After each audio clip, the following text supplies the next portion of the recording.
Hello readers, this is Justin's 52 Books where I am going through the 52 Book Club's 2022 Reading Challenge.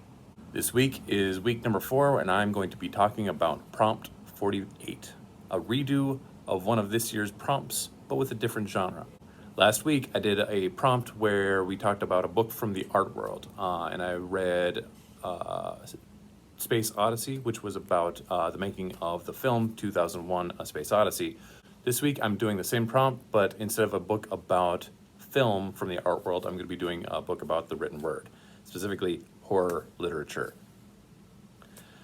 The book in this case is The Conspiracy Against the Human Race, a Contrivance of Horror by Thomas Legotti, which was written in 2011. Part literary critique of the horror genre, part rant against smiles, Thomas Legotti wrote Conspiracy Against the Human Race to add his thumbprint, not only to the horror fiction, but to bring to bear the same techniques to nonfiction and philosophical text. Why read this book? Well, I'd heard about it on Reddit as the most nihilistic, pessimistic, frumping and frowningest book ever written. And it felt a little intimidating, and it felt like it had some ideas that I should confront. So since it is a work of pessimistic literature, let's start with the things I didn't like about it. Basically, my perception of it is, so this is it, the big bad wolf of pessimistic literary critique that will cast light on all the never-ending hopelessness of all that is and what blah, blah, blah, blah, blah. I didn't care for what Legotti was putting down. I just can't find it in myself to be bothered by the subject matter. Conspiracy would mean conspirators, which begs the question, who are the conspirators in this case? And my gatherings from the book would be that it's us. Well, yeah, no kidding. I got tired of all the horror of it all-isms. I got tired of the creative use of adjectives to imply bleakness and despair and grimness and bleakness. Seriously, writing the book must have been like sitting there with Poe's Thesaurus. In the end, the book really didn't convince me of anything, let alone convert me into any sort of pessimistic or nihilistic point of view or whatever Legotti was trying to convey. But that doesn't mean there weren't some things that I did like. I did enjoy the literary analysis very much. There are interesting points are made about Shelley, Poe, even Lovecraft. And yes, of course, Lovecraft's in this book, at great length too. The ruminations on philosophical texts, such as The Last Messiah, are interesting, but not really my bag. The book gets quite funny at points, which was surprising, especially that part where he compares the urge to have children to the urge to poo. Good one, bro.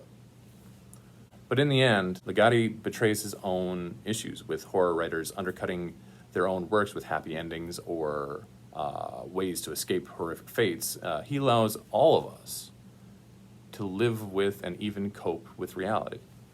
Quote, "There will come a day for each of us, and then for all of us, when the future will be done with.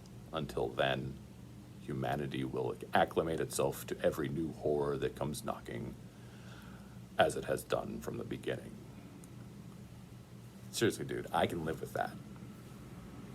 Ultimately, I'm glad I read The Conspiracy Against the Human Race. For the same reason, I would have been glad to read anything that opposes my own viewpoints. By reading a work that challenges my comfort zone and my beliefs, I am able to examine myself and what I think much, much better.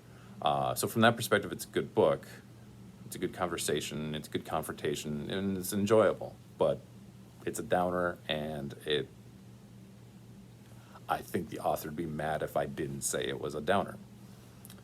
Thanks for watching my thoughts on A Conspiracy Against the Human Race by Thomas Legotti. This has been week 4 of Justin's 52 Books, and I was talking about Prompt 48, a redo of a 2022 challenge with a different genre.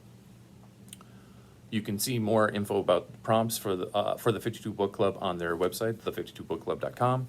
You can check them out on Goodreads. You can check me out on Goodreads and Storygraph, Justin's 52 Books. I'll see you again next week for Prompt 15, a book with 5 syllables. I'll give you a hint. It's number 9 in a series.